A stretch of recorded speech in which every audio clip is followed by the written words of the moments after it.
오늘 말씀드릴 내용은 연산력에 의한 스토리 생성 방법으로서 연산력에서 궤의 순서를 정하는 방법이기도 합니다. 주역 64궤의 차선은 이렇게 정해져 있고 공자님께서 주역을 설명하기 위해 지었다고 전해지는 시빅 중 서계전에 이에 대한 설명이 나와 있습니다.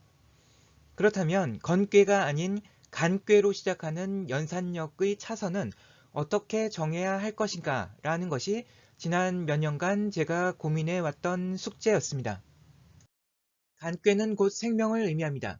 생명은 반드시 생명으로부터 시작되며 갑자기 허공에서 발생한다든지 하지 않기 때문에 생명이 백업된 정자, 난자, 줄기세포 등과 같은 것들이 있어야만 새로운 생명을 만들어낼 수 있습니다.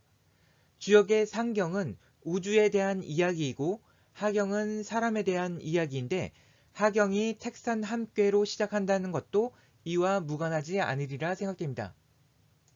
조선의 국기는 고종의 명으로 만들어진 태극 8궤도였는데 이응준이란 분이 보다 간략화시켜서 건곤감리 4개의 궤만이 그려진 지금 태극기의 원형이 되는 태극기를 만드셨다고 합니다.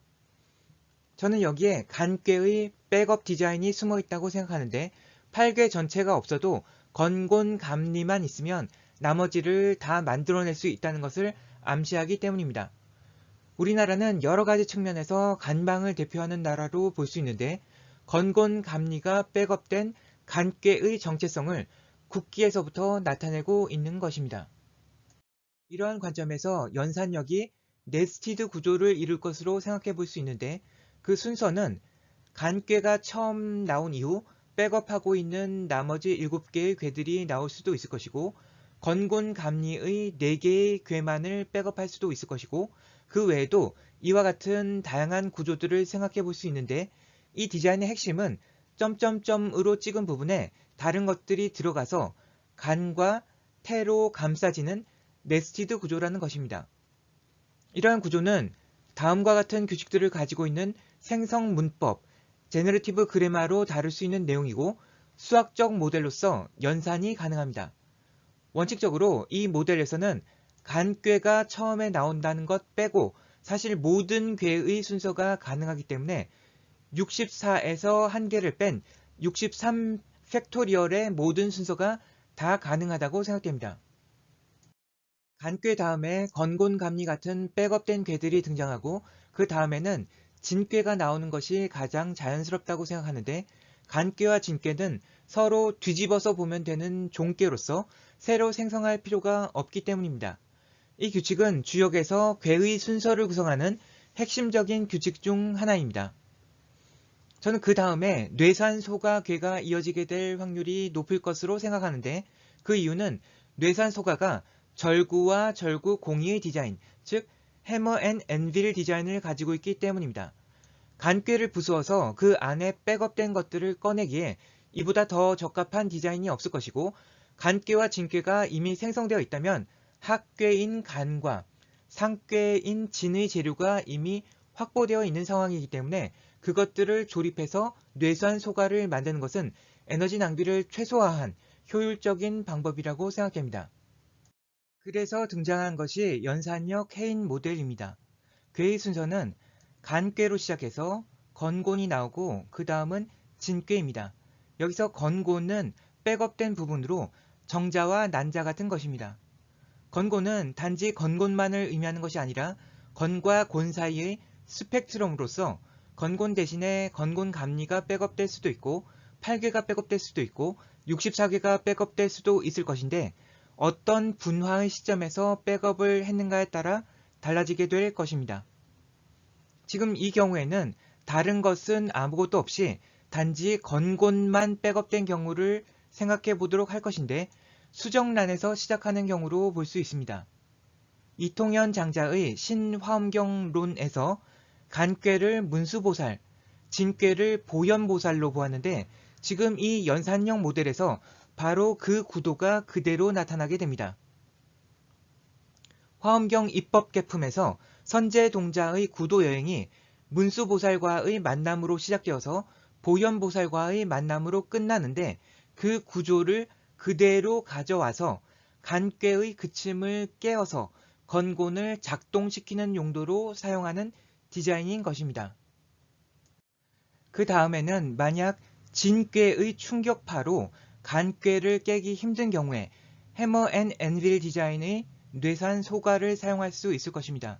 뇌산 소가는 두 효식을 합쳐서 보면 감꾀가 되고 뇌산 소가에서 음양의 효가 모두 바뀐 착꾀인 풍택 중부의 경우에는 리꾀가 됩니다.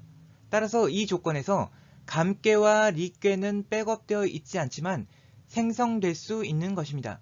하지만 뇌산 소가는 위에서 간과 진이 있기 때문에 생성할 수 있는 반면 풍택 중부는 풍도 없고 택도 없기 때문에 바로 생성할 수가 없을 것입니다. 물론 변효를 여러 번 하면 만들 수 있을 것이지만 여기서는 보다 세련되고 효율적인 방법을 생각해 보겠습니다.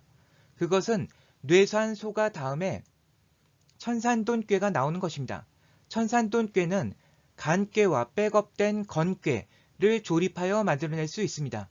천산돈꾀는 두 효식을 합쳐서 보면 손꾀가 되고 천산돈꾀의 착꾀는 지택림인데 이것은 두 효식을 합쳐서 보면 진꾀가 됩니다. 현재로서는 아직 택에 해당하는 택꾀를 만들 수 없습니다. 그래서 천산돈 다음에는 뇌천대장꾀가 나오는데 이 꾀에서 두 효식을 합쳐서 보면 비로소 택꾀가 나옵니다. 뇌천대장의 착꾀인 풍지관은 이미 손꾀가 만들어졌기 때문에 조립해서 만들 수 있습니다. 이 과정을 요약하면 이러한 네스티드 구조가 되고 방금 한 것들을 순서대로 써보면 다음과 같은데 간꾀가 들어간 부분은 빨간색으로 표시했습니다. 뇌산소가와 천산돈이 사용되었는데 합꾀가 산인 궤들과 상꾀가 산인 궤들을 나누어 보면 이와 같고 저는 이를 하연산꾀와 상연산꾀라고 이름 붙여 보았습니다. 이 다음에 어떤 것들이 배치될 수 있을 것인지는 필요에 따라서 자유롭게 가능하다고 생각합니다. 택산함과 산택손은 서로 착꾀가 되는데 하연산꾀와 상연산꾀에 중복되어 존재함을 알 수 있고 그래서 이들을 이어주는 역할을 할 수 있을 것으로 생각됩니다. 제가 어제 이걸 생각해내어서 연산력 해인 모델이라고 이름을 붙였는데 8개의 순서를 생성할 수 있는 거의 모든 가능성이 열려있기 때문입니다. 그런데 이걸 제가 알아내었다고 할 수 있는 것인지 좀 애매한 것이 어제 새벽에 꾼 꿈 때문에 알게 된 것이기 때문입니다. 꿈에서 처당 선생이 대학을 세우셨는데 건물들이 마치 궁전처럼 아주 멋있었습니다. 저를 찾으신다는 연락이 왔는데 제가 하던 일이 바빠서 깜빡 잊고 있다가 다시 한번 찾으신다는 연락이 또 왔습니다. 그래서 제가 초당 선생을 찾아서 대학 본관에 가보았는데 어디 계신지를 알 수가 없었습니다. 그러다가 누구한테 물어보아야겠다고 생각하고 밖으로 나왔는데 주차장 같은 곳에 수십 대의 버스가 세워져 있었는데 갑자기 기차가 들어와서 그것들을 다 밀고 가버리는 것이었습니다. 그러다가 깬 후에 갑자기 이 구조를 떠올리게 되었습니다. 이 구도에서는 이 각 부분들이 마치 기차의 한 양 한 양들이 연결되듯이 체인처럼 연결될 수 있는데 그 고리가 바로 간꾀인 것이기 때문에 연산이라는 이름을 쓸 수 있다고 생각합니다. 그리고 이렇게 구성되어 있으면은 처음에는 반드시 간꾀가 나오고 마지막에는 반드시 간꾀의 착꾀인 택꾀가 나오게 되는데 이는 곧 서론과 결론을 의미한다고 볼 수 있습니다. 예를 들어서 왕자의 게임 어떤 에피소드의 시작에 전회까지의 내용의 요약이 들어간다면 그것이 곧 간꾀인 것이고 에피소드나 시즌을 맺으면서 어떤 사건이 마무리되는 내용이 들어가게 될 텐데 그것이 곧 택꾀에 해당하는 것입니다. 여기서 또 생각해 볼 수 있는 것은 이러한 네스티드 구조가 딱 맞게 떨어지지 않는 경우에 발생할 수 있는 상황인데 예를 들어 지축이 경사져 있다거나 1년이 정확히 360일이 아니라 365.251이라는 조건으로 인해서 원래의 설계나 계획과는 다른 어떤 미스매치가 발생할 가능성이 있습니다. 그리고 이 부분들이 하나가 마무리되지 못하고 서로 겹치거나 침범하게 되는 경우에는 인과의 구조를 파악하기 어려울 수 있을 것인데 바로 그것이 선천의 세상이었다고 생각됩니다.